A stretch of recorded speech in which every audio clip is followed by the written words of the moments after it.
The applicant's in attendance this evening. Would you like to come forward and speak to the application? Welcome. Just please state your name and address for the record, but actually every opportunity is now yours. So Marty Carrier, 38 Delvin Crescent. And Erica Carrier. For the servicing and stuff like that, like our water comes off from 3rd Street, and our sewer and stuff comes off from Delavan on by our carport. So I couldn't see an issue with that. But for the sight lines, like, I got better pictures if you guys would like closer ones or anything like that on my phone. if you've brought something to enhance your application or presentation, this is the time to use it. Okay. We wouldn't be extending the deck past the house. The front part of our house on the one side are and we also don't Like if you look in the picture, the sight line would be our house anyway, if you look on any angle. So you'd still have to go past the house to see past, even for with the deck. Like it's not going to be, and we're not covering it or anything like that. We're not going to put an awning or we wouldn't even have room to put an umbrella. It's basically going to just fit, say, like a love seat and a couple chairs, because we're across the street from Lake Lisgar, so we just wanted to have a nice view of the lake. A nice view of the lake, which is why, I mean, we have a deck in the backyard. I know it was said we could have a deck in the backyard, which we do, but we don't exactly have the view in the backyard as we would in the front yard. And it's hard to, like, we like to interact with our neighbors and stuff like that, so it's kind of hard to see them when they're, sometimes go for a walk, they just stop by and say hi, so it's hard to see through the fence and stuff. Very good. Is there anything else? I'm just going to see if there's any questions from members of council. Councillor Stevenson, please. Yeah, thank you, Mr. Mayor. Just wondering. It would look a little awkward too, having an angled deck, but we would not be putting one up if we had to do the modification. There really wouldn't be a point to it. Yeah. And like we said, there's a tree there and some shrubbery, and we would take that all down. So it would be opening up the whole thing. Okay. I guess my follow-up question, Mr. Gilbert's concern is possible sight lines in the future. If that did become an issue, if the deck was allowed and it became an issue, how would you handle that? We'd have no problem taking it down. Have to take it down. Yeah. Okay. Thank you. Thank you. Thank you. Further questions for the applicant? Thanks very much for being here. And there may be a little sheet on there. Did you get a chance to sign that? There's no sheet at all.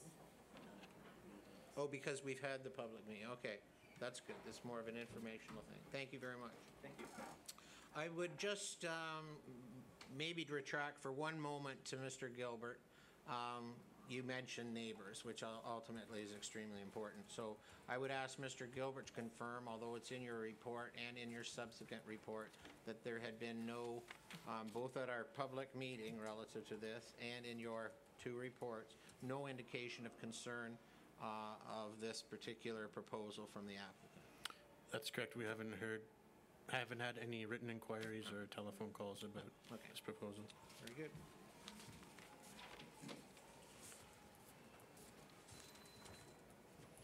I would ask Councillor Hayes if you have a resolution you'd like to introduce, and in doing so, Delavan Crescent, Town of Tillsonburg, as it relates to 1, relief from section 5.37.1, permitted projections into required yards to increase the permitted projection into a required front yard from 3 meters, which is 9.8 feet, to 6.4 meters, which is 21.16 feet.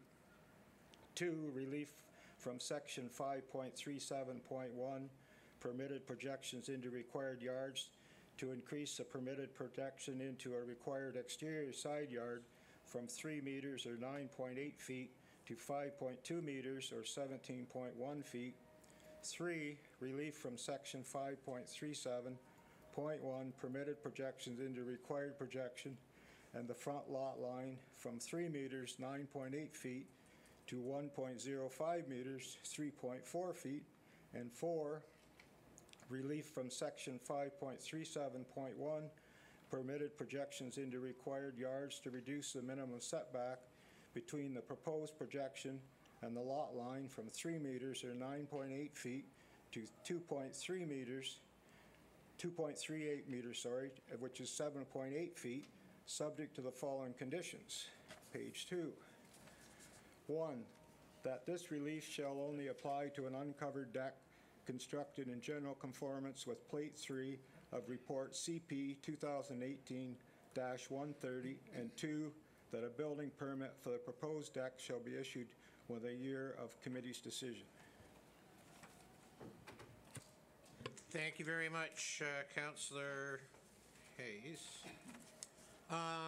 For the circulated and for council's benefit, bullet points in the conditions are 1 and 3 have the variance in the resolution. 2 and 4 remain the same. 1 and 3 have been amended to reflect the application, not the recommended planning resolution. That's what we're speaking to then. Discussion. Councillor Hayes. Well, I guess the reason I'm supporting it, I think it's a minor variance, and if you're going to build a porch, I think it should be square with the corner of the house and be able to make use of the porch, because otherwise there's not much use of the porch the way it would be designed that way. And I guess site plan, when I drove over there, and it's a yield sign, and I found there was good visibility, and probably more when the bushes and tree are gone. And it is a low traffic area over there, and there's been no concerns from the neighbors, so I would support it. Further questions or comments from members of council? We will call the resolution and as it's on the floor. All those in favor? Opposed? Resolution is carried. Council has approved minor variance application A0718 as presented this evening by resolution. There now be a 20-day appeal period, and if no appeals are received within that period, the minor variance will be considered final and binding. So congratulations, good luck with your deck and the view of a beautiful lake. And importantly, thanks for coming tonight and supporting yourselves, but also your neighbors and the way you network to bring forward conversation like that. Thank you. Yep, good luck. Thank you. Councillor, please. Can I ask a follow-up question related to that, to Mr. DeLebeck? Mr. Gilbert stated that it's not in the Planning Act when somebody puts a bush in a bad spot for traffic. Do we have a bylaw that prohibits people from doing just that? Through the mayor to Councillor Stevenson, if someone puts a bush in the sightline triangle, we will ask them to remove it for safety reasons. But there is nothing that I'm aware of that's entrenched in the bylaw that says you're not allowed to put vegetation within a site triangle unless it's through a site plan. That's the only time that we are aware that you're not allowed to do so. Okay, thank you. Deputy Mayor, you have a resolution to move out of committee adjustment and back into regular council, please. Moved by myself, seconded by Councillor Stevenson. The council receives the report. Sorry. No, I'm just reading what's here. Here it is. Moved by myself, seconded by Councillor Esseltine. The council moves out of committee of adjustment and back into regular council session. Council, you've heard the resolution. All those in favor? Opposed? Resolution's carried.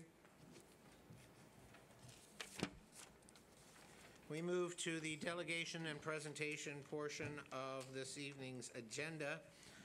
First of all, it's a pleasure to welcome back to this council chamber Ms. Christine Scrimger with Scrimger and Associates, who's a public accounting representative of that company. So welcome, and you're here to bring us up to date and make a presentation on the audited financial statements for the corporation of the town of Tillsonburg and their affiliated both reserves and departments. I am. Do you want me to go through the presentation as I always do? And you can stop me if you have any questions. Comfortable with that? Yeah. You have 4 sets of financial statements in your package. You have the consolidated town financial statement, and you have the waterworks and sewer system financial statements, which I won't spend a lot of time on. Those are owned by the county. We do the work on behalf of the county, and we true up with them at the end of the year, so I won't go through those in detail. You also have the trust fund financial statements, so they are not consolidated into your town financial statements because the trusts are stipulated by either bequests or specific purposes that the council cannot change those purposes, and so the trust funds financial statements are not consolidated into the towns. And I won't, I'll go through them first just to clear them off the docket. And they are, again, dated as of tonight's date. So all these financial statements are dated as of June 14th, which is the date that council hopefully will approve those all. They are in draft format at this point in time. The trust funds, fairly consistent with the prior year, other than a new trust fund in this current year, the Scott McLean Trust Fund. We did receive donations for that, and that increased our trust funds from $1.18 million at the end of 2016 to almost $1.3 million at the end of 2017. So I don't know if anyone had any questions on those, but Questions on the trust account portion of the presentation. Just one thing for me regarding donation receivable and the variance there and what that may represent.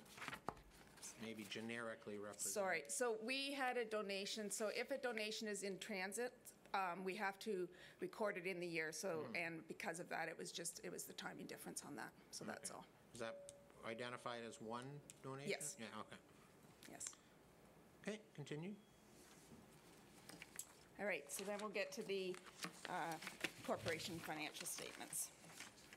So again, they are draft financial statements. They are dated as of tonight's date, which again is the date hopefully council. Those charged with governance under the Canadian standards would approve them. I'll go through them page by page, and if you as I said, if you have any questions, please don't hesitate to ask.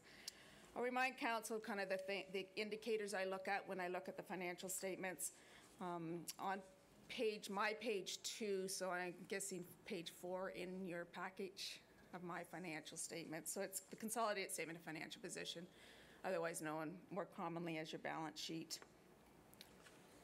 There are a couple things I wanted to highlight. So about 3/4 of the way down the financial statements is one of the first indicators I look at, and that's your net financial assets. So that's the amount of money you would have in the bank if everything, all your receivables were paid into you and all of your liabilities were paid out. And that has increased by about $1.8 million, which is significant. It was just over $2 million last year and $3.8 million this year. So that shows your financial stability. That would be your cash flow as in a business we would refer to.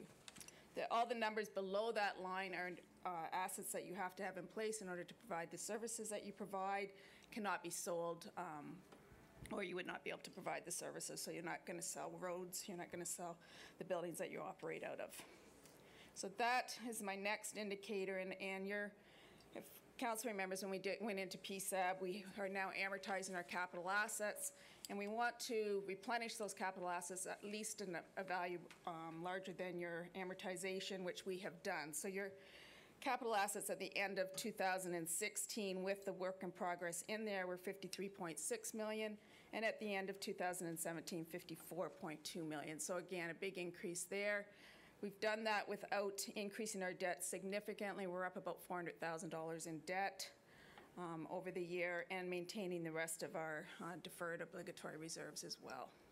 And when we get into the breakdown of that accumulated surplus, we'll see that we've also retained our reserve fund balances. So we're reinvesting in capital assets, we're keeping our financial position, and we're increasing our reserves as well. So those are all three good indicators that I look at.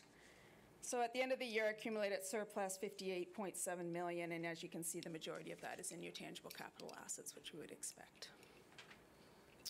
Any specific questions on that statement? Are you touching on the notes, or? We'll get there. Okay. Sure, but I can go there now if you want to. No, I'm fine. Okay. All right, continuing on to the consolidated statement of operation accumulated surplus. So this shows your budget for 2017 compared to your actual for 2017, your actual for 2016. I will remind council in expenditures, we do not budget for amortization. So your budget column under expenditures, 17 million in total versus the 19.6 million. It looks like we overspent by 2.6 million, but in fact, amortization is just over 2.5 million. So that takes up that differential. So we and so really what I would encourage council to do is look at 2017 actual versus 2016 actual, because both of those have amortization in them. And you can see we are staying fairly consistent. Most of the budgeted increases, or most of the increases were budgeted for under your budget. And that's due to the fact that our taxation revenue was up from the prior year, about $500,000. So revenues are very consistent with budget. Expenditures are about the 2.5 over budget of the amortization cost. Then on the other line, so that other line reflects the items that relate to capital, so they're not recurring at the same value each year, and so we try to bring them down, or we do bring those down below the line so that you can see what your operating surplus or deficit would be. And you can see that excess of revenue over expenditures before that other line.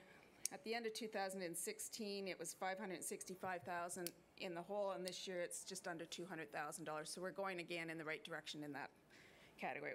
And what that means is that your revenues are covering we're almost at a break-even point, your amortization costs each year, which is what you want your aim, and the whole aim of PSAP was to do, is to bring that deficit into a break-even point or a positive point. So we're definitely going in that direction. Coming down to the accumulated surplus at the end of the year, the $58 million. Any questions on that statement? All right, going forward to the consolidated statement of cash flow. So this shows your increases and decreases of your non-cash items. So you'll see this is a good summary of those items that I've talked about. So the first line is your excess revenue over value of our investment in THI. When the original THI was formed, and those of you who were around at that time, I'm not sure how many were, but I wasn't, but I've certainly reviewed it. We took back some assets, which would have been the building and the land, and some bucket truck and some other thing. I think there was 2 bucket trucks at that time, and some other items back into the town. And those assets are now fully amortized, or are virtually fully amortized. And so we've now increased our investment to reflect that in THI. Again, that investment is not going to be realized unless we ever sold those shares of THI. It's just an increase in the investment. It doesn't increase your town general surplus. It's really the increase in the investment of what we have in THI. Any questions on that and relative? Okay, go ahead. Then I have one comment. I'm not sure, Mr. Mayor, if it's on that exactly, but I just wanted to, a lot of projects get started in late fall or fall. They don't get finished. Good question. But this is for December 31st. How is that handled when you've got a road project or big projects? And that exact thing happens. So if you come back to the balance sheet, this is a really good place to look at it. Under non-financial assets, so you'll see a TC, your tangible capital asset number, your big number, the 53 million. The next number down, that capital work in progress, those are projects that are ongoing at the end of the year, but have not yet been capitalized, therefore are not being amortized. So that's really what capital assets, capital work in progress means, is that they're there, they've started, but they're not finished projects yet. Does that show up in cash left over because we've collected it from the province or from the taxpayers, and it's sitting someplace waiting to be So what happens is, so when we, let's take a road project, for instance. We'll budget for the road project. There may be a final layer to put on in the next spring. We will only take out of the reserve, so let's say we budget it to take it out of the reserve funds. We will only take the money out of the reserve funds up to the amount we've spent by the end of the year. We won't take out the money from the reserve funds for that final layer until that final layer is. Thank you. And the province, we're committed to doing, not just in the accounting world, but actually, I believe the province, not legislates, but regulates that's how we spend their resources as well. But you don't want, obviously, you're not going to raise money in your tax rate for the project twice. So that's what that does. Further. Well, you were referencing under, where we were, but I picked it up under note 12, so I just highlight it now. Relative to the net current investment into THI, that showed a 500 change increase. Can So you just that comment on 500 is the current year's Yeah, net net increase, increase, yes. And then we as well increased it by that $1 million. That was the prior year, those assets that Yeah. are now fully amortized. Okay, so we're at somewhere between, just a little over 11,200,000. Very good.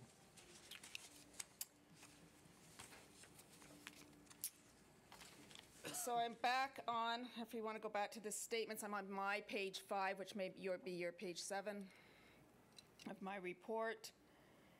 And this really is a summary of what's gone on in those capital assets, and you see there's a lot of activity, obviously.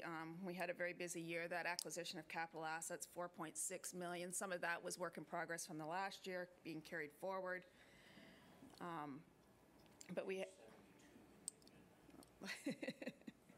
That one I didn't know.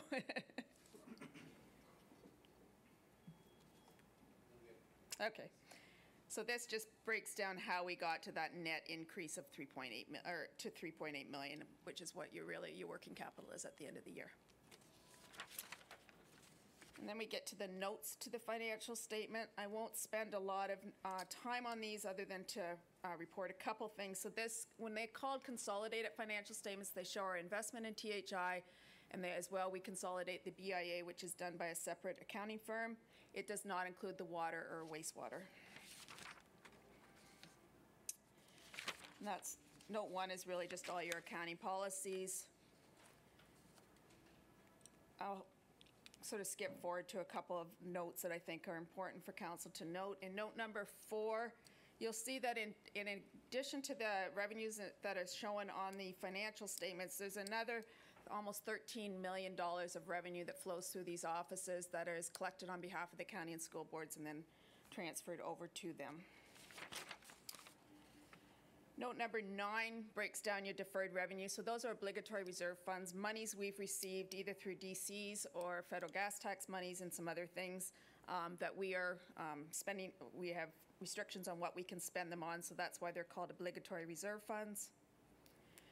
Your debt in note number 10, as I mentioned, we're about 400,000 up. So with all of we had $4 million of new assets. Overall net debt has only increased by 400,000 now. That's a net of the amounts we paid off plus the new debt that we took out. But again, maintaining our debt levels is one thing that the province does look at. Can you comment upon section E under 10, long-term debt then? Yeah, so again, our interest continues to be, now that is funded. Not all the interest, just let me think, yes, it will all be funded by your tax rates pretty much. No, but while there'd been a moderate increase in the debt, the actual interest to It's gone down. pay for that debt is going down. Yes. So there's the balance. And we had a couple of good. large ones that we Yeah. actually paid off this year, so there were projects from like 10 years ago that were now fully funded. And there's no reference in here, although we have that information, to revenue, debt that's producing revenue in you know, because we'll accumulate debt probably in 19 and 20 relative to a couple of significant projects, but the operational savings are going to be greater than the interest we'll be expected to pay on that. That would be something for your treasurer to do. Well, he's the one that brought us the information. I'm just sharing it again. Note number 11 is probably the one council is most interested in. Again, it breaks down the overall surplus, and this is where you see the reserves set aside, 3.1 million at the end of 2016, almost 4 million at the end of 2017. And a small operating surplus, which is really a pretty close to a break-even position. Note 12 details that investment in THI, which we've talked about. And I won't spend a lot of time on any of the other notes unless anybody has any specific questions. I will draw council's attention to the two schedules at the back of the financial statement. Schedule 1 is the consolidated schedule of tangible capital assets. So that's a breakdown of your TCAs by the components.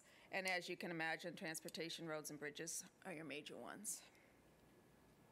Councillor Stevenson, please. In number 12, we're talking about THI. Yes? The property, plant and equipment went up about just over $1 million by these numbers. Can you account for that, why it went up so much? Sorry, in THIs? Yeah, it says. Right, yes, it did. So THI has taken, they had not reinvested in their capital assets for a number of years, or not to the level of what amortization was. And in the past, over the past 2 years, they've taken a stance that they need to do that, which they do. And so that's why it's increased. So they've been doing that over, they started in 2 years ago, basically. I've got to get my years right. 2016, really, and 17 was more so. 2016 was the start. 2017 was more so, and their budget for 2018 continues that progress. And again, they had not been doing that up to that point, as to the same amount, to the same degree. Yeah, okay, thank you. A lot of that, again, was represented in the presentation that the chair of the THI board made, probably, you weren't here, but about 6-8 weeks ago, demonstrating the advancement of... Definitely was needed, yeah. Anything further? And then One quick question Sure. on that Schedule 1, land. What is the definition of land then, as it's contained in the tangible capital asset schedule?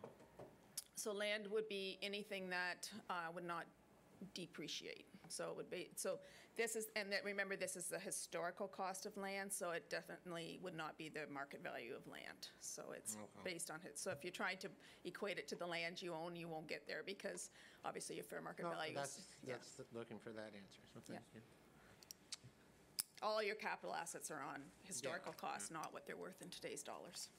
And that's why it's important to remember, we want to reinvest in capital assets higher than the amortization, because the amortization is based on your historical cost, and we all know that what it cost for a road to be put in, 20 years ago, what it costs today is significantly different dollars. The price of gas alone, gas products are alone have significantly increased. So you want to be replenishing your assets as you are at a value higher than the historical cost.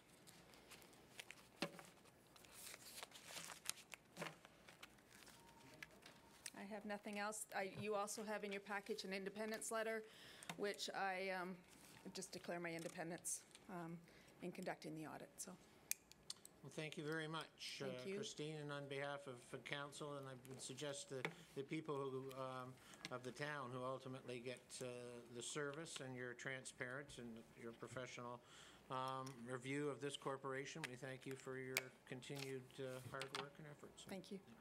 Thank you. It's nice to see you. There's a resolution associated with this. Deputy Mayor, you have that, please. Moved by myself, seconded by Councillor Esseltine. The council receives the report, the 2017 draft financial statements as presented, and that the 2017 independence letter be received, and that the matter be referred to item 13.4.1, Finance 1816. Very good. Discussion? All those in favor? Opposed? Carried. Now, for council's benefit, or with your concurrence, then, can we move to Finance Report 1816? And Councillor Rosart, I believe you have that resolution? It's just the staff report summarizing pretty much what Ms. Scrimgeour had just eloquated. So. Moved by myself, second by Councillor Yates. The council received report FIN 18-16, 2017 draft financial statements, and that the draft financial statements for the year ending December 31st, 2017 be approved. Thank you. Thank you, Councillor. Discussions to that report? Call the question. All those in favor? Opposed? Carried. Thank you, and thank you, Mr. Rushton, to you, your team as well, for assisting. I know it's a lot of work, and I know how much work the team here does to assist the auditors, so thank you. We'll continue with our delegations and presentations. It's pleased to welcome back a friend of the community, this time representing the Council Compensation Review Advisory Committee. The chair of that committee has struck with the authorization of council, Ann Loker. So welcome, Ann. Thank you, Mayor Molnar and council members. As I go through my quick presentation, if you have any questions, please stop me at that moment so that I can answer to the best of my ability, and we'll go from there. Thank you. The Council Compensation Review Committee, and I'll call it for a short version, is CCAC, was established with a mandate to review, develop, and present a report and recommendation of council remuneration for the 2018-2022 term of council. The committee is comprised of 3 members, Jamie Stevenson, John Lessif, and myself. The Manager of Human Resources and the Town Clerk provided staff and support to the advisory committee members. And at this point, I'd like to thank both Donna and Ashley for their hard work in supporting us. You know, we asked them to do a lot. The CCAC recognized the importance of considering compensation as it relates to the municipal public office in a manner that reflects the duties, responsibilities, skill, effort, authority, and decision-making. The documents reviewed were Town of Tillsonburg documents related to the council remuneration and benefits, information concerning the roles and responsibilities of municipal councils, AMO 2017 Annual Council Remuneration Survey, Municipal Clerks Survey of Ontario Councils, Council Remuneration Municipal Comparisons Chart. The comparator municipalities were Oxford County municipalities, Town of Bracebridge, Town of Leamington, Town of Collingwood, Town of Port Hope, Town of Cobourg, Thames Centre, and Middlesex Centre. The federal government, in its budget of 2017 in March, contained a legislative change to eliminate the 1/3 tax exemption for elected officials effective in 2019. First, the committee reviewed the impact of this change and concluded that council should be made whole, and that the 1/3 portion that they would normally receive as a tax break be added to their 2019 remuneration. This change would result in an annual financial impact of approximately $2,340 for the mayor and $146 for each councillor, totaling $3,216 starting in 2019. The CCAC reviewed the comparative municipalities to determine first the mayor compensation and secondly the councillor's compensation. A review was conducted using the comparative municipalities to determine what the salary level should be for the position of mayor. And it was determined that no additional compensation beyond the 1/3 tax increase be added to the mayor's salary. The remuneration of mayor is reflective of the time commitment and degree of responsibility for this position. The position of councillor should continue to be considered part-time, as it is estimated that councillors spend approximately 20 hours per month on town business. Based on the review, the recommended rate for the councillor position in 2019 should be $16,500 plus the 1/3 tax exemption to be added to their salary. It is recommended that no COLA be provided in 2019, as adjustments for that year will already be made. However, for 2020 and 2022, COLA should be provided at the same market formula used in the annual adjustment for town wages approved in the financial plan for all Town of Tillsonburg employees. The CCAC has drafted a recommended council local board expense policy that sets out expense compensation and benefits for the duly elected council and board members. The recommended policy sets out parameters for claiming expenses. There are no per diem expenses proposed for attending conferences, workshops, seminars, or meetings outside of the town boundaries. There is, however, a meal expense allowance for those events outside of the municipal boundaries which do not provide meals. Registration fees and associated costs for conferences, conventions, meetings, and other events shall be covered by the town.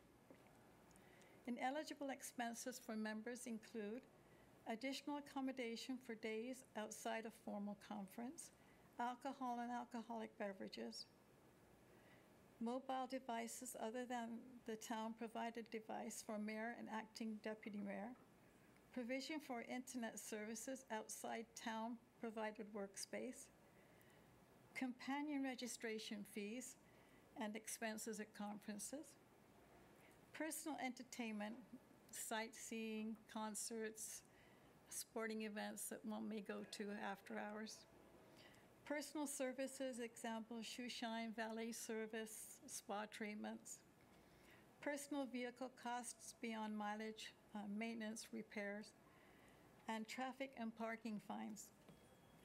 The committee also recommends that the policy set out that expenses shall not exceed 20% of the gross remuneration of a member. Any expenses that exceed that threshold must be approved by council. This calculation would reflect the current practices of the town, as past expense reports indicate that council is within the threshold.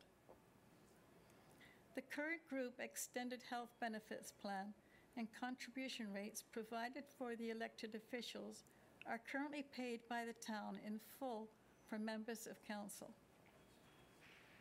Council member group benefits include life insurance and accidental death and dismemberment, dental care, extended health care, employment and family assistance program, which is confidential counseling.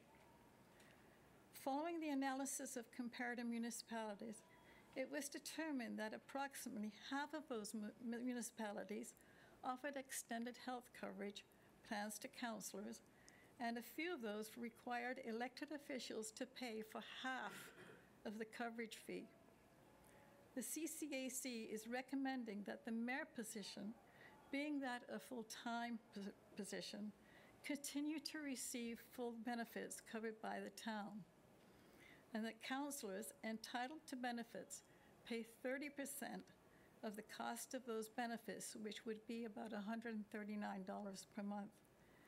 The impact to the 2019 budget would be an increase of $25,950 if all of the committee recommendations were approved. That's it. Questions, comments? Questions for, first of all, before they entertain questions, thank you, Anne, and as chair, extend best wishes and thanks to the other members of your committee. I know that been efforts from our corporate team as well, and I know there's a report and a resolution to follow. So, are there questions? Deputy Mayor, please. Well, I have two, and I'm not going to debate. I think that's for another time. I'm here for questions, and through you, Mayor, I'm going to ask Anne a couple of direct questions. Number one, you had stated in the report with your committee that councillors give approximately 20 hours a month towards their position. The mayor being full-time and councillors approximately 20. And I'm wondering where that's coming from, because I will assure you that's not accurate. It was an average. You know, we take it from all the resources that we have and just averaged it out. It does not change. We did not, your compensation, the councillor's compensation is not an hourly rate. So the 20 hours really does not mean, it does not impact the actual salary that one is getting.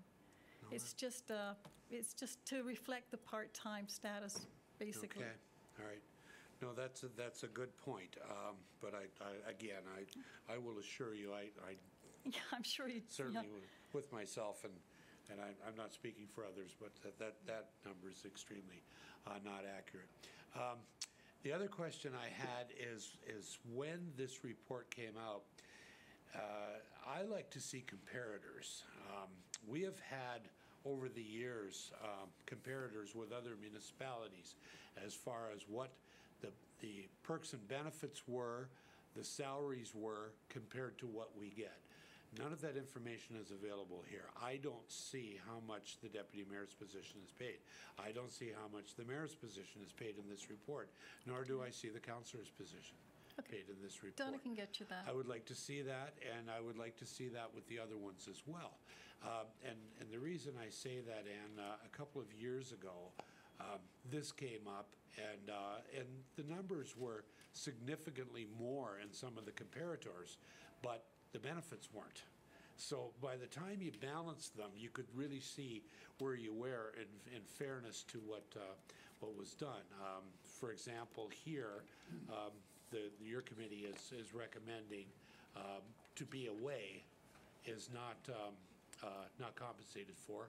However, you're saying that there's a significant increase to the annual stipend. And we'll get to that after when we come to the debate figure, because I see it somewhere in the neighborhood of 30%. But that's not debating with you, that's debating with council as to whether or not to accept your report. Thank you for those answers.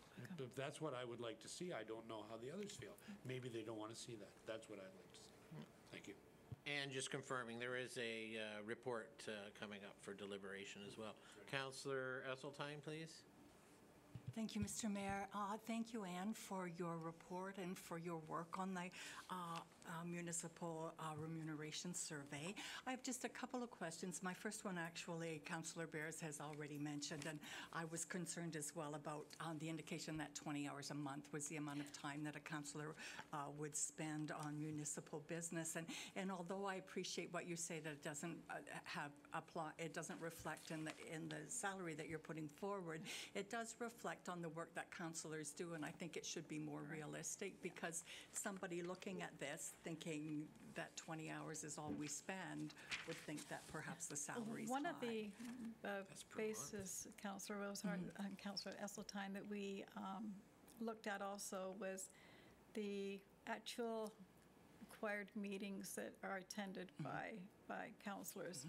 And we had, the information we were given was, one, you've got each councillor usually is on a committee, and then there's 2 council meetings per month. So that averages out to about 20. But like I said, it's not a law. It's Yeah, but I think the problem is with the information you were given, because actually some of us serve on 4, 5, 6 committees. Like I don't know if anybody just serves on one committee, and those are monthly meetings. So that, and it's not uncommon for, I know, for many of us to serve on many more committees than that.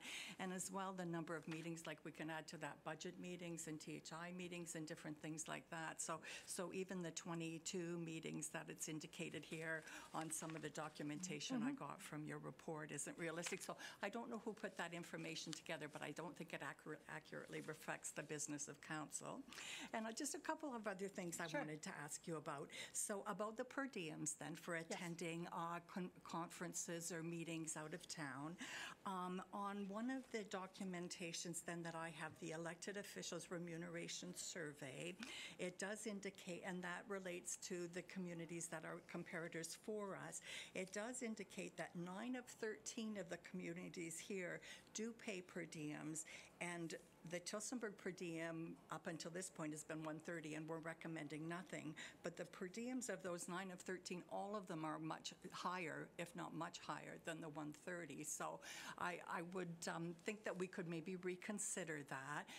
Some people have commitments to work or to businesses or to family, so that per diem would helps people to deal with that. So that was, and I just have one more question for you then. I wanted to ask as well then about the benefits.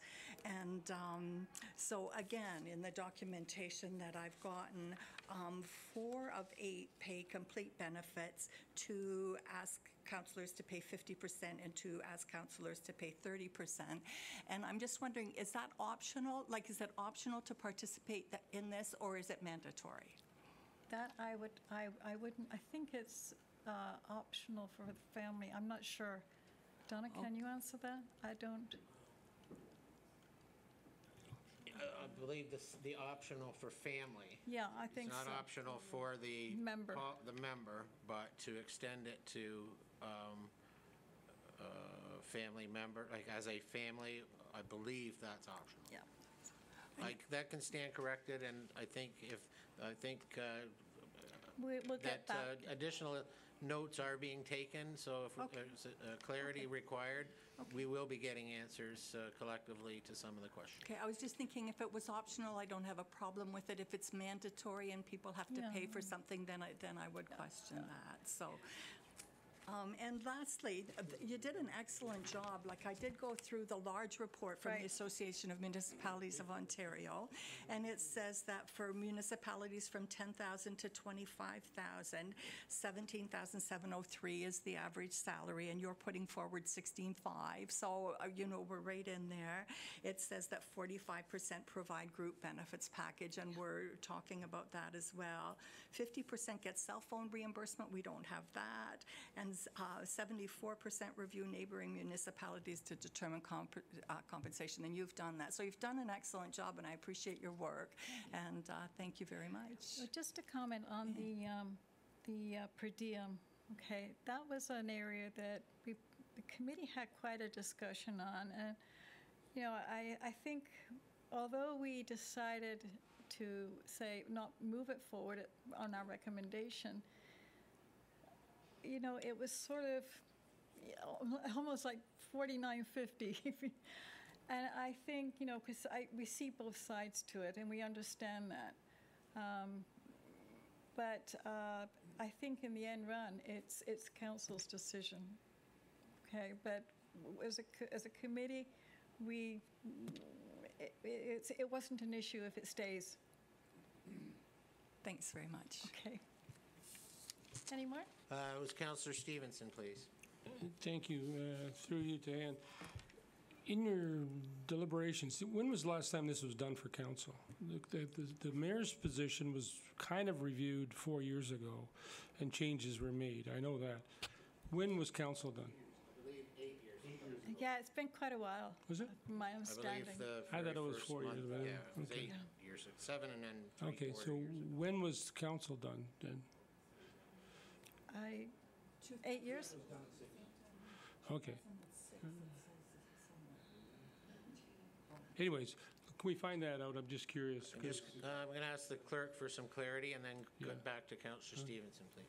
Yeah, the last time when the mayor's salary was adjusted, the council remuneration was also reviewed at that time, but it was determined that only the mayor's salary would change at that time. The last time council salary or council remuneration was changed was back in 2006. In 6? Yeah. Okay, that's what I thought. When I started on council, we used to, this is 15 years ago, we used to get our internet paid for because we had to have internet, and so that was taken away a long time ago. There hasn't been, to me, there hasn't been a lot of really serious review until this one, so I appreciate it. I am curious about this $146 for income tax. What is 146 per year? I don't know where the. Yeah, it's per year, isn't it? Yeah, per year. Oh, that's per pay period. So all I would have to pay is one, that's all it would cost to change to the new system? That doesn't seem right. Something's wrong here. David, please. Excuse me, yeah, Mr. Rushton. The methodology that was used, each person is in a different tax bracket, but what was used is if this was your only income, how much extra tax would we have to deduct from your pay? So it has nothing to do with what you'd personally pay. It just, if that was your only income as a, as a counselor with us, what would be the extra tax deductions required to take that off? But, if you're in a 50% tax bracket, obviously you would be, 50% of that would be gone. If you're in 10%, 10% of it would be there. So that was the basis of the calculation. Okay, follow-up, and you might not be, and David might have to answer this one. 1/3 of, I thought I was under impression it was 1/3 of the first year of your mandate, not every year. Is it 1/3 off every year? Yeah, I think so. Through your worship, yes.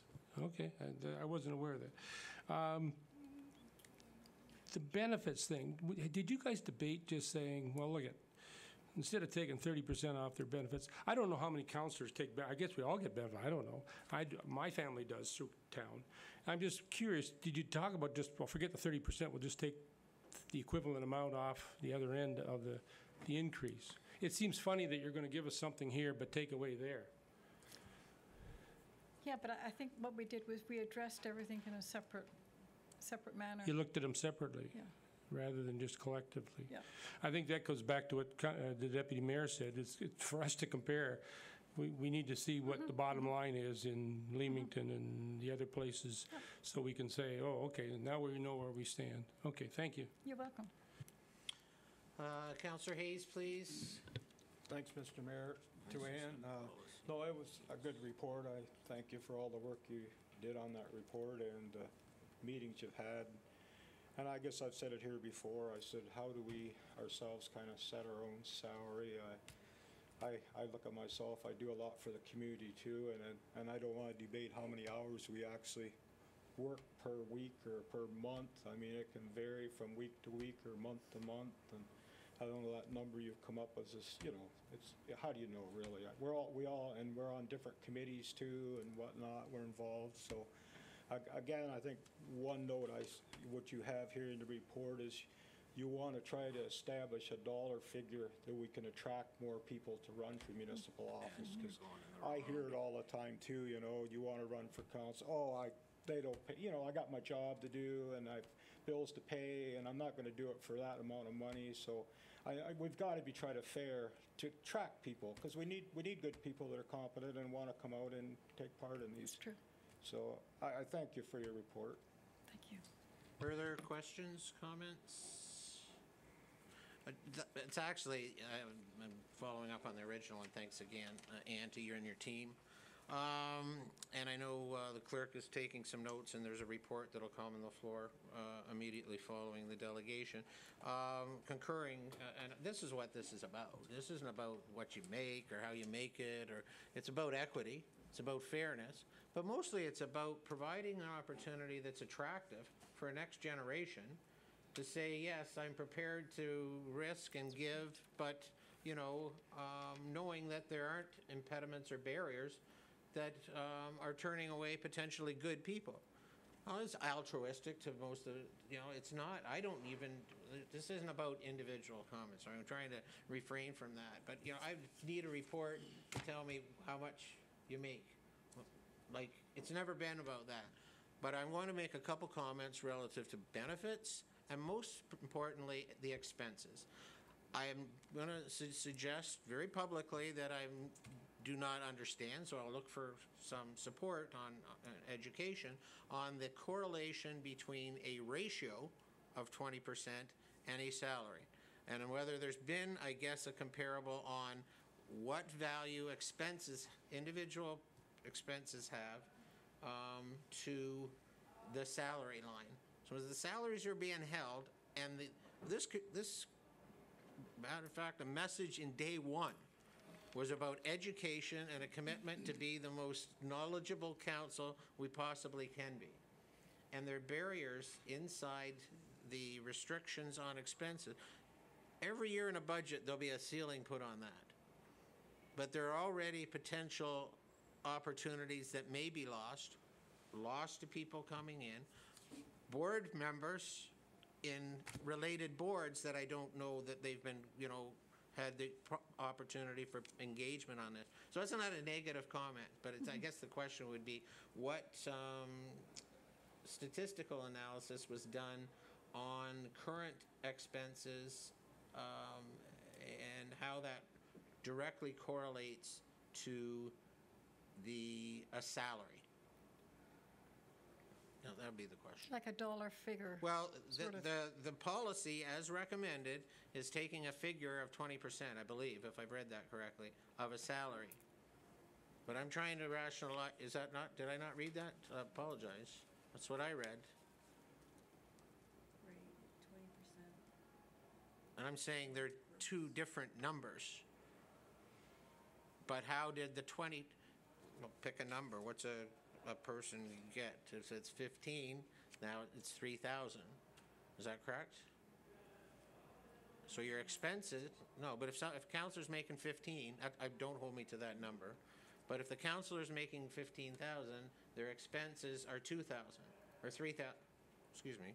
20% would be 3,000. 3,000, excuse me, the first time. And I'm not concerned about the salary. I'm concerned about what does 3,000 mean in attracting people and people going and actually engaging in educational opportunities. The one area in the rest of the budget we've been, I would suggest, supportive as a whole, is increasing opportunities for leadership training and other things in the corporation. And I think, so the question is the relationship between a percentile and a salary figure. So that'll be it. But that's all. I think it's, material here in the direction, and I think it's, the presentation has been very, very good. Thank you. Anything further for Ann? Well, again, thank you very much Thank to you. you and your team members. Thanks.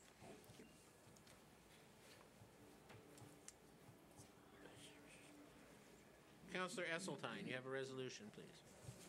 I do, Mr. Mayor. So the resolution is written here then, is moved by myself, seconded by Councillor Stevenson, that Council receives report CL 18-21, Council Compensation Review Advisory Committee recommendations, and that a bylaw to authorize the Council Local Board expense policy be brought forward for Council consideration, and that a bylaw to establish the rate of remuneration for members of Council be brought forward for Council consideration.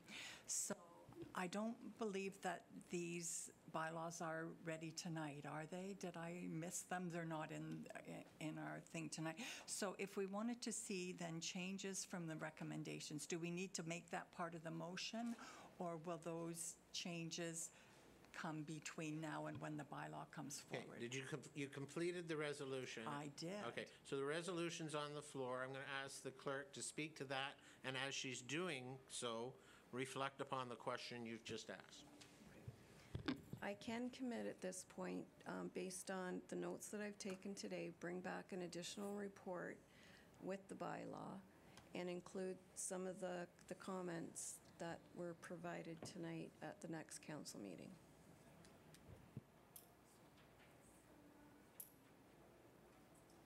So the resolution is on the floor. The material, the draft document is in front of us. I think there's been some conversation, but the bylaw is what needs to be enacted prior to any of this taking. Councillor Hayes. Just one other comment with regards to benefits. Now, the proposal is 30%, but if a spouse of the counselor had benefits, they would be optional anyway, would they not? They wouldn't have to pay, so that's an option there too, right? Right now, we are entitled to them, but full benefits, but, so as far as that 30%, it's variable, depends on who is the counselor, whether they have benefits, a spouse. In doing so, can we get added to that a financial impact analysis of the cost that it is per counselor, per member, for their benefits versus, I had that as a note. I extend again, but I thought the part-time aspect and then breaking benefits into a part-time, benefits can be an extremely attractive portion of a comprehensive remuneration package to attract people to give of their time. I'm not speaking on behalf of an individual, but it's one thing that in the public process may be something we should at least be reviewing. Are there any other questions to the resolution? Call that then. All those in favor? Opposed? Resolution's carried. Thank you very much. You're probably going to sit and relax and watch the gentleman beside you sweat. It's a pleasure a pleasure to welcome back to council Chair of our Police Services Board, and also perhaps you'd recognize that you have a member in attendance with you this evening. He's bringing correspondence that's endorsed from the board regarding a request to municipal council. So welcome, Larry. Thank you, Mayor and council, staff. I'm going to make an assumption here that I shouldn't do, but that you have the resolution and the cover letter that I wrote in your package for the evening. But as a quick timeline, just to maybe clarify a little bit where we came from, but in January of 2017, the board passed a resolution regarding the visitor parking lot. And that was presented to council at that date. In November of 2017, then staff report was authored by Rick Cox. That was presented to council. My understanding is it was presented to council and suggested adding an additional 6 spaces for a total of 12 at an approximate cost of $26,000, which the board supported wholeheartedly. Then in March of 2018, we requested, or the board requested, a status update of the parking lot request, and in April, I was advised by CAO Calder, that the request did not make it into the 2018 budget process. I presented that to the board in May. The board then asked for a resolution to be presented to council, which you have before you, Resolution 405, to reconsider the request of the original resolution. I don't know what else to tell you at this point. I think just being here to support the letter and answer any questions council will have, and then there is a resolution to support your request. So are there any questions from members of council? Deputy Mayor, please. Sure. Through you to the chair. The intent of why you're here tonight, is that to create more parking spots or to make what parking spots there more accessible? And what I mean by that, I've been in that parking lot, and there's an island in the center, and I would think the removal of the island, which would cost considerably less than $26,000, would probably solve the problem. Am I off track? A little bit. Initially, that was part of our discussion, no doubt, was to take the island out. It just creates a crazy barrier for traffic and for snow removal. However, Kevin's department looked at it and said, if we're going to do this, it makes more sense to square off the parking lot, which would give us an additional 6 spaces. Now, having said that, in the interim, it's more an identifiable change than a change that's happened recently. But the traffic coming into the visitors parking lot has increased, I don't know, probably 20, 30 folds. The building was designed and built 25 years ago.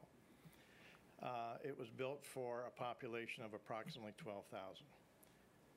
We didn't ask for, 25 years ago, we didn't ask for background checks. Now employers ask for background checks, schools ask for background checks. That has created a huge traffic flow. And when those 5 spaces plus the handicap space are used up, then people are parking in the back.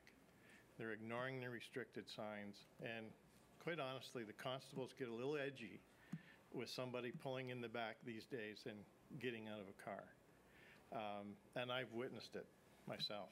And they just stroll across the parking lot because of where else do they go? They can't park out on King Street.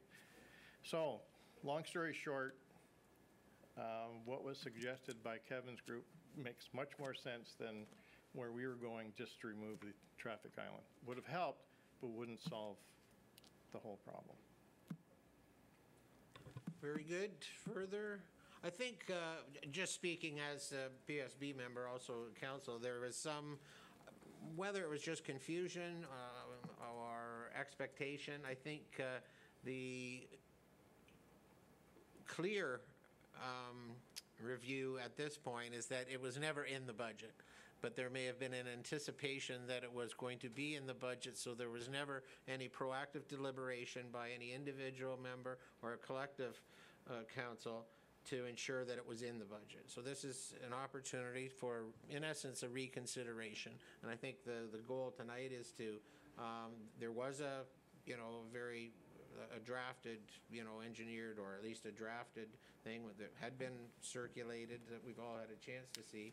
And this will be an opportunity to see if a report comes back and makes any recommendations on timing and other things. So that's, but I thank you for being here to support that request. Thank you. Councillor Hayes, did you have a comment? Just one question to Larry. I guess maybe I forgot the original report. I did read it when it came forward, but was there always a proposal to add 6 more? I guess I kind of had in my head we were just going to take that island and the tree out and just deal with the parking spots we had. And I thought, well, that's pretty expensive and really not increasing the parking. Am I kind of thinking Yeah, it that all way? kind of fell into that. Yeah, Kevin can probably answer that better than I can, but in reality, it was initially to take out the traffic island and the tree. Yeah. That was problem number 1. We thought maybe that would create maybe 1 more parking space in that, or it might create a way for somebody to get backed into. I don't know, but it seemed like it would open something up. The report that Mr. Cox authored went further with Kevin's group in tow, I guess, and said it would be better to open this up and put in additional 6 spaces. Which makes more sense. It but does. I had in the back of my head, I think we're spending $25,000 for no more additional parking, but take the berm out and the tree out. Yeah, no, I think that would be, well, we've had estimates of under $3,000 to do that, but in reality, I'm not sure what we would have gained. Okay, thank you. Further for the delegates? No, thank you very much. And thanks again for what you and the rest of your team there are doing. Thank you. Councillor Esseltine, you have that resolution, please? I do, Mr. Mayor. Moved by myself, seconded by Councillor Stevenson, that Council receive the request from the Police Services Board and that the matter be referred to staff for a report and recommendation. Thank you. Discussion for members of council? The only thing encouraging is that review of our lease agreement as well and seeing what other partnerships are available if indeed there's an opportunity to proceed. Call the question. All those in favor? Opposed? Resolution is carried. Thank you very much. Certainly welcome to stay. There they go. We move to departmental reports. The first report is the CAO report regarding the Memorandum of Understanding and Direction between the corporation and THI. Councillor Stevenson, you have that, please? I do, Mr. Mayor. It's moved by myself, second by Councillor Esseltine.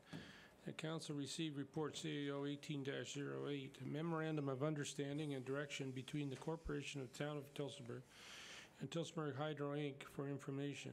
And that the memorandum of understanding and direction between the corporation of the town of Tillsonburg, the shareholder, and Tillsonburg Hydro Inc. be referred to the annual general meeting, June 26, 2018, for approval by the shareholder. Thank you, Mr. Mayor. Thank you, Councillor Stevenson. Discussion? It's here for circulation. The committee had pre-circulated it. The committee working on behalf of THI have also come to agreement, and It was just the fact that the AGM is coming up that it kind of makes it a good agenda item for the AGM to actually ratify it at that date. Further? All those in favor? Opposed? Resolution is carried. Also under CAO reports, there's a request to form the evaluation committee for the town transit system RFP. Councillor Stevenson, excuse me, do you have that resolution? I do, Mr. Mayor. It's moved by myself and seconded by Councillor Esseltine. The council received report CAO 18-09, RFP 2018-01, Town Transit System Evaluation Committee for Information, and that the Community Transportation Pilot Program Committee be the evaluation committee for the purpose of reviewing the town transit system request for proposal, RFP, submissions, and to provide a recommendation to council as to the successful bidder. Thank you, Mr. Mayor. Thank you, Councillor Stevenson. Discussion? Do you have any comment? Process that's moving along? Call that question. All those in favor? Opposed? Resolution is carried. Nothing under the clerk's office, but thank you for your comments earlier regarding the Council Review Committee. Under Development and Communication Services, Building Bylaw Deposit. Councillor Rosehart, you have that resolution, please? Moved by myself, second by Councillor Hayes, that the council receive report DSC 1824 Building Bylaw Deposit as information, and that the building deposit reference to the section 9-114 of Building Bylaw 4079 be amended from 1 year to 2 years, be brought forward for council's consideration. Thank you. Thank you, Councillor Rosehart. Council, you've heard the resolution, had a chance to review the report. Is there a discussion? Councillor Hayes, please. Well, I think it does make sense to me because these building projects today, some of them, they do drag on over that 1 year limit. And sometimes it's hard to get contractors or whatever to get the work completed in time, so I have no problem with approving the 2 years. Very good. We'll call the question then. All those in favor? Opposed? The resolution is carried. We'll move to finance. Actually, we've already handled finance earlier, and thank you, Mr. Rushton, again for that. Under operational services, there's a report regarding Quartertown Line traffic safety initiatives. Councillor Hayes, you have the resolution, please. Moved by Hayes, second by Councillor Rosehart. The council receives report OPS 18-15 Quartertown Line traffic safety initiatives, and the council adopts bylaw 4201 to amend bylaw 3701, being a bylaw to regulate traffic and the parking of motor vehicles in the town of Tillsonburg. Thank you, Councillor Hayes. Questions for Councillor Stevenson, please. And then Councillor Esseltine. Thank you. Through you to Mr. DeLebeck. A good report, Kevin.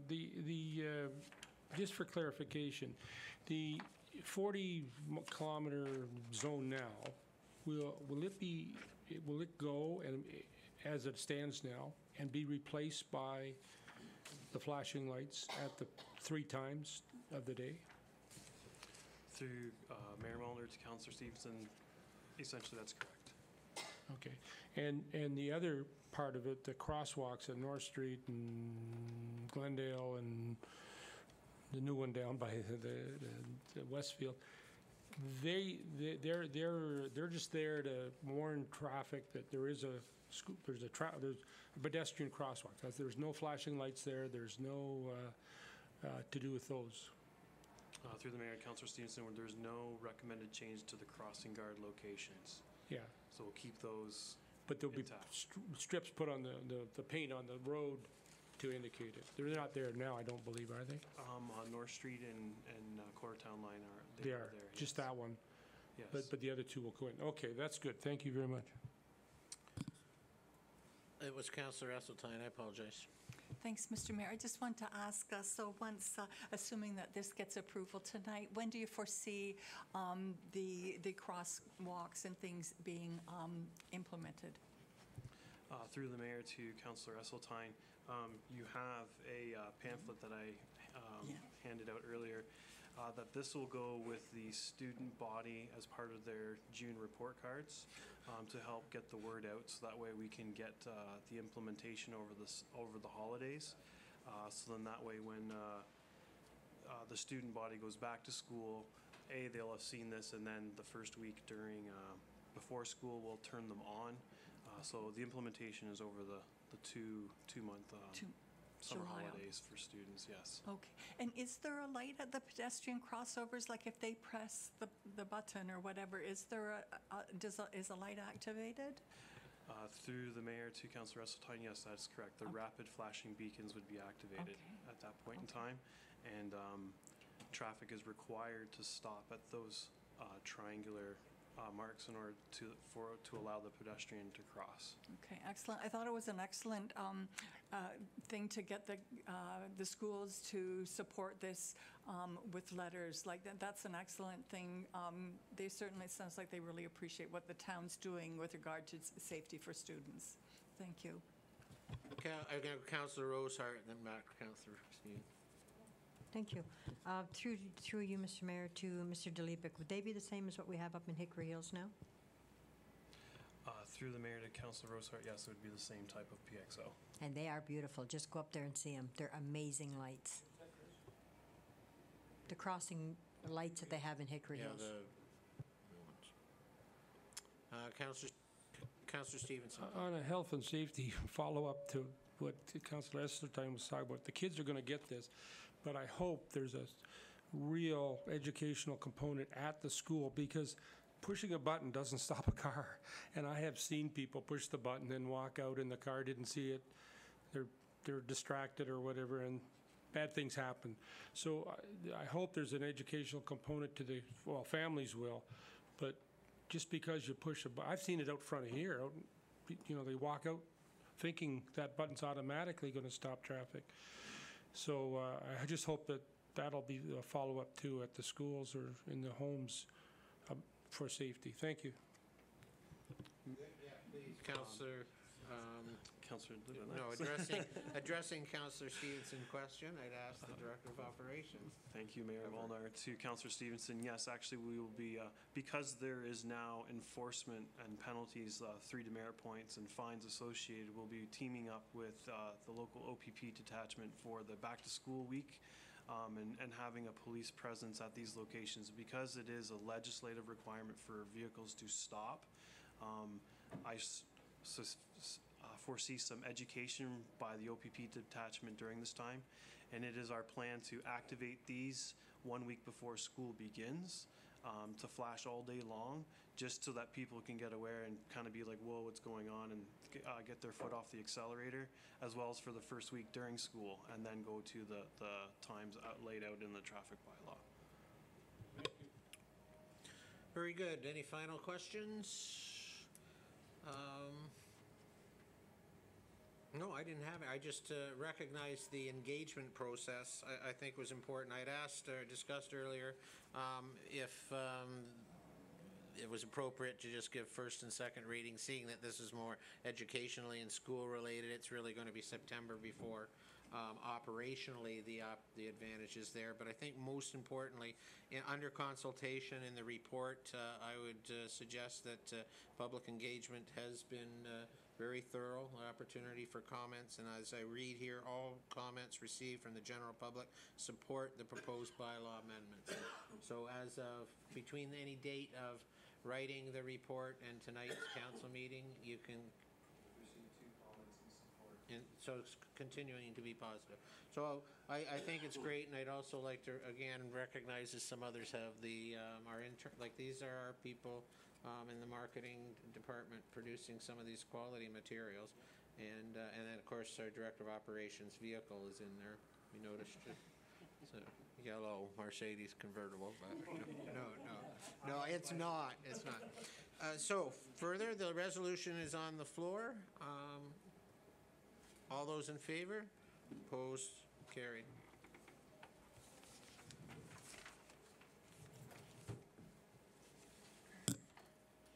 Also under operations and important, although we're sitting in a 30-degree humid weather from day to day here, is a report on draft winter maintenance level of service policy. And I believe, Councillor Hayes, you have that resolution, please. Moved by Hayes, second by Councillor Rosart. The council receives report OPS 18-16, draft winter maintenance level of service policy, and the council approves in principle the draft winter maintenance level of service policy, subject to public consultation. Thank you, Councillor Hayes. Discussion? Councillor Stevenson, please. Through you to Mr. Councillor DeLebeck. Rosart. Through you to Mr. DeLebeck. Another good report, Kevin, but in there was a mention that I noticed that said it implied that we or you have powers that if it's an extreme winter storm, we can order people off the off the parking. Is that true? We have that power to say nobody park on the road for the next 24 hours until we get this mess cleaned up? Through the mayor to Councillor Stevenson, two facets in the response. One is there is now a legislative ability for municipalities to declare a significant weather event. And if a municipality does declare, essentially the time frames in which the roadways need to be cleared is paused until the end of that declaration, and then those time frames begin. The second part of that is if we do not declare a significant weather event, winter weather event, there might be times within the policy it's written that there may be deviations given on the severity of the winter event. In recognition of localized areas, especially on the west side of town, we get a lot of drifting that happens in the winter months, that there might be some deviation from the policy in that regard. So both of those, I think, hopefully address your question. Do you have the power to order everybody off the roads to clear them for parking, I mean? Through the mayor to Councillor Stevenson, the traffic and parking bylaw currently requires between November the 15th to April 1st, on-street parking during the wee hours of the morning is prohibited. That I know, but do you have the power to say 24 hours, get off the road so we can clean this mess up? There is currently no mechanism in place for the town to say everybody get off the street. Which some municipalities have. They do that. I know that. They say no parking for 24 hours on the roads until we get it cleaned up. Or I think it's 24 hours, whatever it is. They just order everybody no parking on municipal roads. I just wondered if we have that power.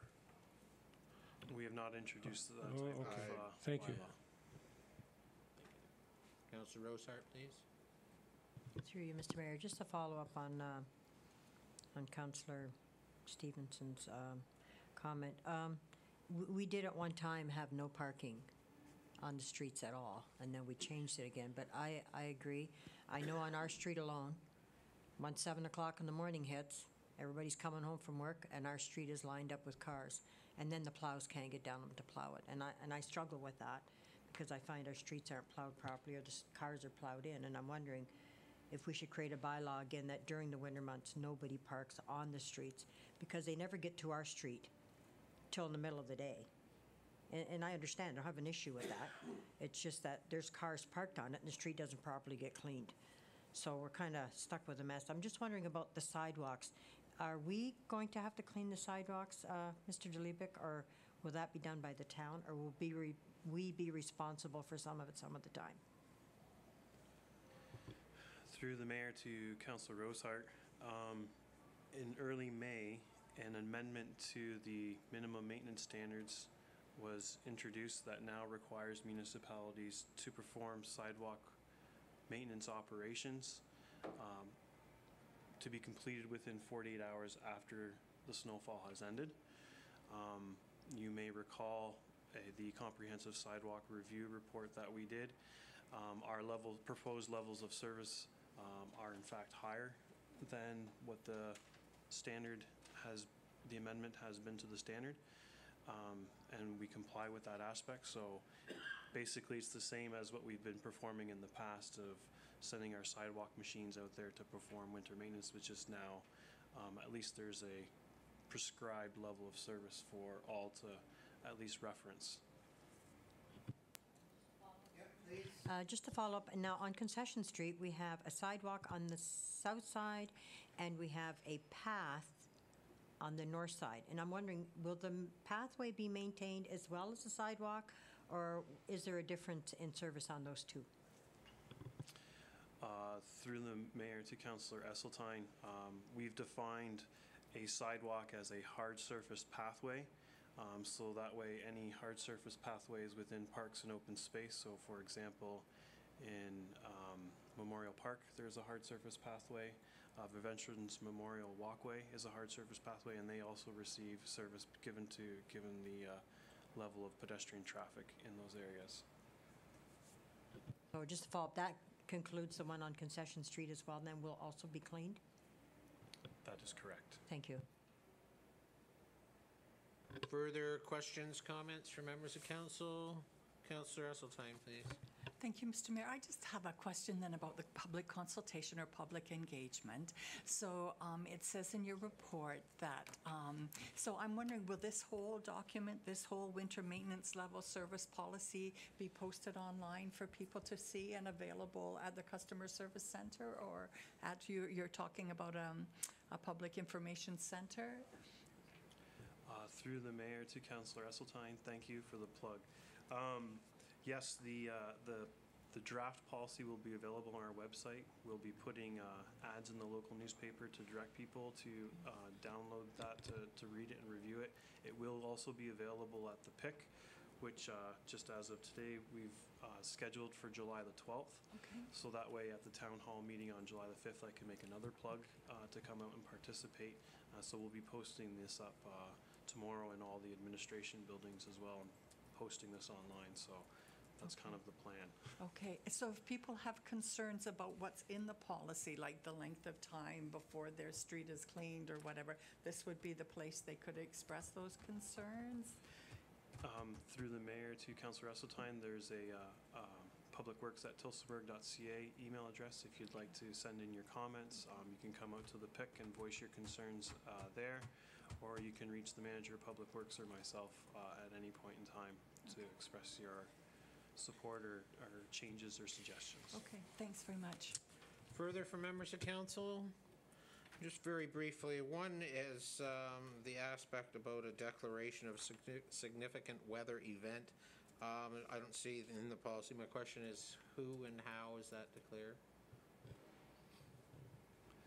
Through the mayor, the declaration of a significant event essentially is declared in consultation basically by staff. But who's declaring it? The declaration has an action to it, so. It does, and in the legislation, it doesn't really indicate who is the responsible person, just how it needs to get Okay, well, I'm suggesting we need to identify who is declaring it. Is that, it's about the responsibility. So whether it's the director of operations, whether it's the CAO, or whether it's the head of council, that like any other declaration, there needs to either be in a policy or in the bylaw that's the definition of declaration. So when that comes back, I would encourage that that's there. The only other thing is right in the resolution, the council's approving in principle, and I'm fine with the wording that I've read, but we're approving in principle the draft winter maintenance levels of service policy subject to public consultation. I would, is it anticipated that any similar or amended policy will come back to council for final approval? That is correct. Okay, so when you say in principle, you're saying council feels that this is a good working document to take to the public. Yes. Perfect, excellent, and thank you again for creating that opportunity in the public. Further, the resolution has been on the floor as to receive as information and then to proceed the public engagement process. All those in favor? Opposed? Resolution's carried. We move to unfinished business. There's a resolution regarding informational update on Lake Lisgar Water Park. Deputy Mayor, you have that, please. I have that, moved by myself, seconded by Councillor Stevenson. The council receives a report RCP 1823, 2018 Lake Lisgar Water Park Operations and Communications for information. Thank you, Mr. Cox. Discussion. I'll call the question. All those in favor? Opposed? Resolution's carried. Was anticipating more. The one thing, the resolution's carried. It was brought for information. I did have conversation. There's been material that council has been asked as an educational component regarding some of the statistical and engineering reviews to take a look at. Mr. Cox, though, can we use a bit of 30 seconds or whatever now to highlight more so the educational process and the marketing opportunities and the alliances that we're already working on to ensure that while the operations, we're talking without a slide at Lake Lisgar Water Park, may be different, the experience is still all encompassed, and there's great opportunity there this summer. So can you just give us a bit of a kind of a confidence in that respect, please? Thank you, Mayor Molnar. I would like to give councillors and the public of Tillsonburg and the surrounding area lots of confidence that their experience at the water park this year will be an enjoyable one. The weather will do what the weather will do, but the experience, although you won't be able to enjoy the water slide, you will be able to enjoy new inflatable experiences that we'll have. You'll be able to attend for a slightly lower price than what you've had in the past, unless, of course, you were already free, which we can't really go any lower than that. And we think that the programming that we're going to do with special days and activities and games and other lifeguarding experiences, our lifeguard staff will be providing programming in the space to enhance the experience. And so we encourage everybody to come up to the water park this summer and bring their friends too. So thank you very much. Thank you. We proceed through to committee minutes and reports. I believe, Deputy Mayor, you have a resolution on some comprehensive minutes from various committees. I certainly have a few of them. Moved by myself, seconded by Councillor Stevenson. The council receives the Memorial Park Revitalization Committee minutes dated May 1, 2018, the Special Awards Committee minutes dated May 28, 2018, and June 5, 2018, the Cultural Advisory Committee minutes dated June 6, 2018, and the Council Remuneration Advisory Committee minutes dated April 18, 2018, May 3, 2018, and May 17, 2018 as information. Thank you, Deputy Mayor. Council, discussion? All those in favor? Opposed? Resolution is carried. There should be a resolution here regarding the Police Service Board minutes of April the 18th. Councillor Esseltine, thank you very much. Moved by myself, seconded by Councillor Stevenson, that council receives the Tillsonburg Police Services Board minutes dated April 18th, 2018 as information. Thank you very much. Council, have had a chance to review these set of minutes. Discussion? All those in favor? Opposed? Resolution is carried. And the LPRCA minutes. Councillor Esseltine, this is for May the 2nd, please. Moved by myself, seconded by Councillor Stevenson, that council receives the Long Point Region Conservation Authority minutes dated May 2nd, 2018 as information. Thank you very much, Councillor. Discussion? All those in favor? Opposed? Resolution is carried. Are there any notice of motions to be brought before council this evening? Councillor Rosehart, please. Moved by myself. Oh, no, moved by nobody. Just notice a Well, it motion. has to be by yourself. I have to read it, right? Yeah. That the bylaw 3507 to provide for licensing, regulation, and controlling of animals within the town of Tillsonburg be amended to allow chickens to be kept in a structured coop in rear yard of properties within the municipal boundaries of the town of Tillsonburg. Thank you. Thank you.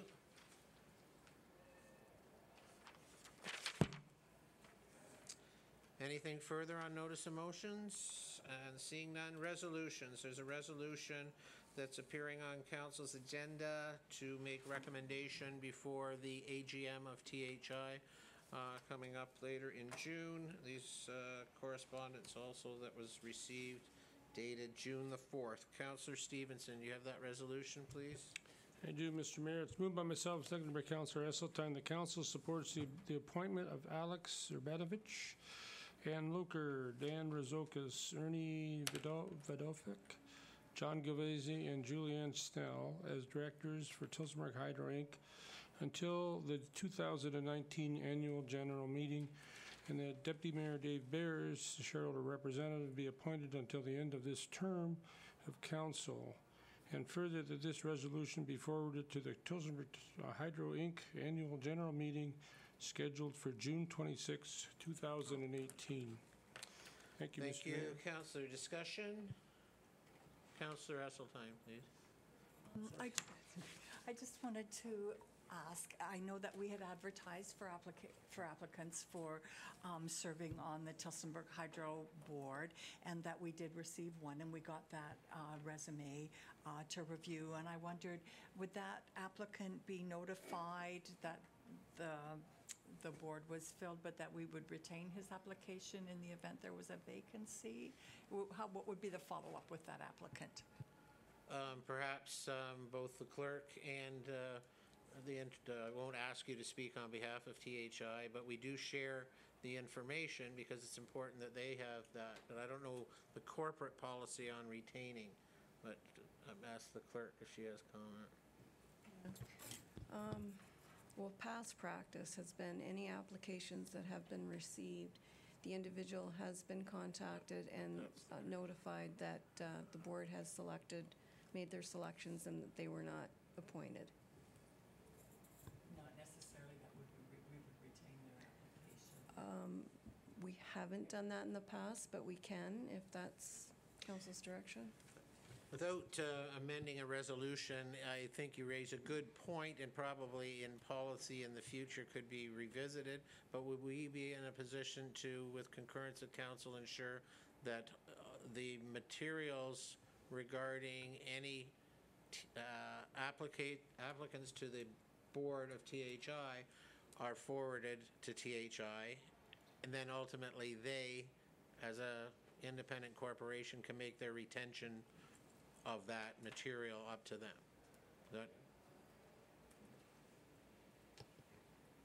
The resolution is on the floor. Discussion? All those in favor? Opposed? Resolution is carried. There is no closed session again this evening from council. We move to bylaws. Councillor Stevenson, please. Thank you, Mr. Mayor. It's moved by myself and seconded by Councillor Esseltine that bylaw 4201 to amend bylaws 3701, being a bylaw to regulate traffic, pedestrian crossovers, and the bylaw 4202 to appoint a joint compliance audit committee, be read for first, second, third, and final reading, and that the mayor and the clerk be and are hereby authorized to sign the same and place the corporate seal thereunto. Thank you, Mr. Mayor. Thank you, Councillor Stevenson. Discussion? All those in favor? Opposed? Resolution is carried. And the confirmation bylaw for this evening's meeting, Councillor Rosehart, please. Moved by myself, second by Councillor Hayes, that the bylaw 4203 to confirm the proceedings of council at its meeting held on the 14th day of June 2018 be read for the first, second, third, and final reading, that the mayor and the clerk be and are hereby authorized to sign the same and place the corporate seal thereunto. Thank you, Mr. Mayor. Thank you, Councillor. Discussion? Call the question. All those in favor? Opposed? Resolution is carried. Thank you. Items of interest to the community. Start this side. Mr. Cox. I'm sure it will come up, but go ahead. I'll leave it to council to talk about that. Yeah. Mr. Rushton? Oh, go ahead, sir. Before council meets again, the next, not this weekend, but next weekend is the 168th Agricultural Fair. And if you're enjoying Turtle Fest so much this coming weekend, which others will speak to, I'm sure, then you can come and re-enjoy Tillsonburg next weekend at the Agricultural Fair, and I encourage everybody to come out. Mr. Rushton, sir. Nothing this evening. Councillor Stevenson, please. I just did want to mention Turtle Fest. I heard a radio plug today by one of our staff people, Colleen, and she had a lot of information to give about Turtle Fest. I encourage the public, I know this is Thursday night and it starts tomorrow night, but I would encourage the public to get a hold of, I imagine it's all listed in Wednesday's paper of what's going on. But it is pretty much a 3-day event now. Friday is very good. One thing that caught my attention was buskers down on, I think starting at 5 o'clock on Broadway. And I've had the pleasure of watching them over the years in different cities, you know, when they come into town, and they are very entertaining. If you get a chance, go down to see that Friday night. Saturday, I think, is the day for the kids up at the Memorial Park. It's only $5, and the $5 is good for the whole night, right up to a movie at, I don't know what time, help me out, Mr. Cox. Dark. Whenever dark is Just about before 10 o'clock. 9:30, I guess, thereabouts. And where will it be showing up there? I was curious about that. Through Mayor Molnar, the movie screen will go up in front of the bandshell stage Okay. after the last act, which is Stomping Tom's Band, in case anybody was anxious to come see. And then we'll show the movie called Peter Rabbit. So it's going to be a fun night. Okay, I thought it'd be a transport truck that they pull up in front for the screen, but that's good. But I do encourage the public to get involved and come out and enjoy it. There's a lot of sponsors to keep the cost down for everybody. So, and it's a good evening. It's a good time out, and the weather looks great. Thank you. Excuse me, Councillor Esseltine, please. Thank you, Mr. Mayor. I have something for a little further down the road, but tickets are available now for the Beyond the Garden Gate Garden Tour, which is sponsored by the Station Arts Center and the Horticultural Society. So it's scheduled for Saturday, July the 7th, 11 a.m. to 4 p.m. Tickets are $10. I have them here tonight if anybody would like them. And there are 8 gardens on the tour, including Tillsonburg Garden Gate, where you get a 15% discount off any products that you buy the weekend of the garden tour. So there are several gardens in Tillsonburg and some just outside Tillsonburg. So it's always a fun event. There are musicians and or artisans at each of the gardens as a sort of an added color for the event. So again, the tickets are your passport to get in with a map and everything. $10 per person, and that's again Saturday, July the 7th. Excellent. Deputy Mayor, sir? A couple of things. We talked about the Long Point Regional Conservation Authority minutes of May, and nothing to report on that, but I do sit on that board. But on June 6th, the Conservation Authority had appointed a new general manager, Judy Maxwell. Congratulations to her for taking that role. The other thing I'd like to bring up is with Westfield School. Now, we were talking earlier about the traffic on Quarter Line, and the students at Westfield had a bit of a competition as to what they would like to do to encourage community safety. And they talked about 2 tragedies that we've had recently, and one is, of course, the Saskatchewan disaster with the hockey players, with traffic. And perhaps with more awareness in traffic, that may not have happened. The other thing that they talked about was the loss of Scott McLean, and that involved traffic, and perhaps split seconds can change time. So they felt that they wanted to do a fundraiser, and what better cause than the Scott McLean Arena. So what I'm doing here, I'm bringing this up because I give them a kudos for doing this, but I also want to give them a plug because they're doing a spaghetti dinner on Friday, June 22nd. I think tickets are going to be $10, and we hope to see as many people there as possible. That's Friday night. And they've had everything donated, and they're going to raise a lot of money and put it towards the awareness of traffic safety as well as the arena project. So good for the kids. Southridge School, or not Southridge, I'm sorry, Westfield. Did I say Southridge? No, you said I said Westfield Westfield. originally. It will be at Westfield Yeah. School. Right near the soon-to-be I believe it's at crossovers. 5:30. It's right in there late afternoon. Okay?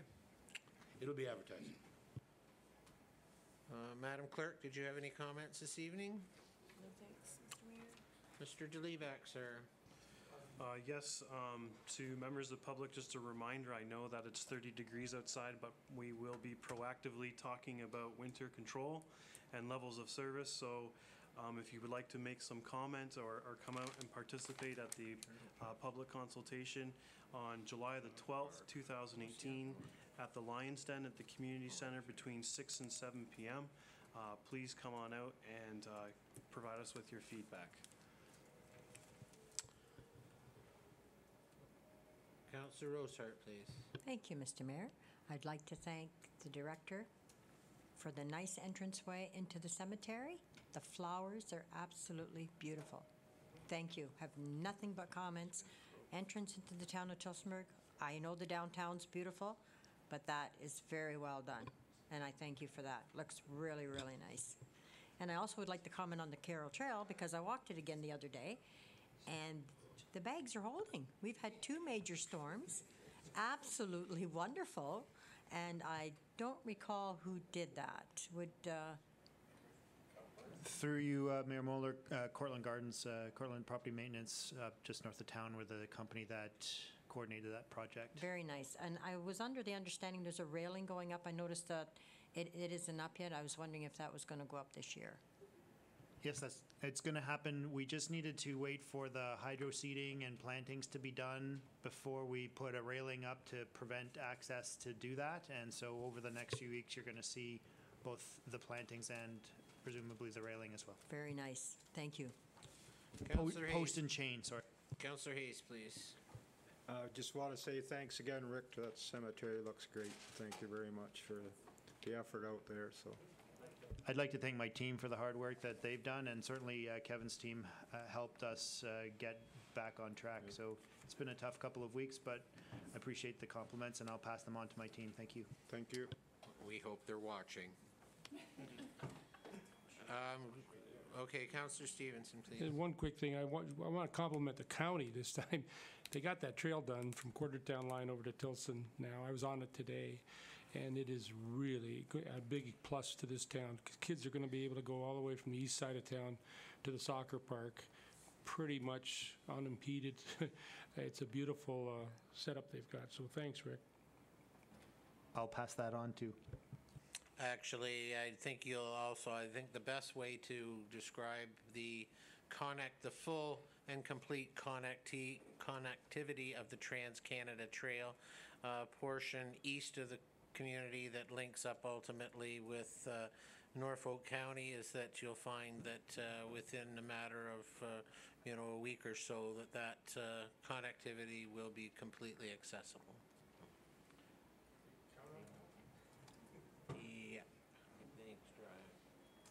Mr. Calder, do you have any comments this evening? Nothing, thank you, Mayor. Okay. Just to conclude, then, I would share again the Turtle Fest is a multifaceted community partnership event that's starting tomorrow night, Friday through Sunday.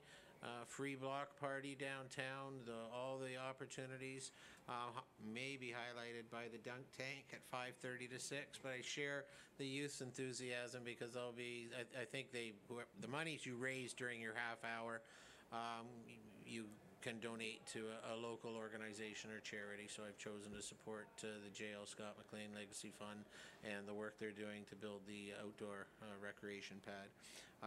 Others will be doing similar supporting various things, and we look for their support in those ways. So Turtlefest.ca for complete listings as well as print media. So turtlefest.ca.